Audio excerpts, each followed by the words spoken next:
آیا حس آزادی را میشناسی؟ بله. آیا حس آزاد بودن و در عین حال زندگی کردن در یک قفس طلایی را میشناسی؟ نه.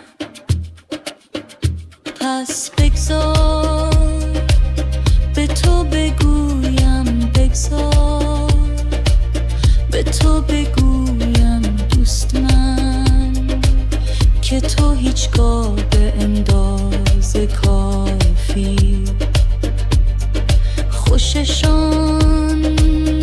نبودایی که در لاتری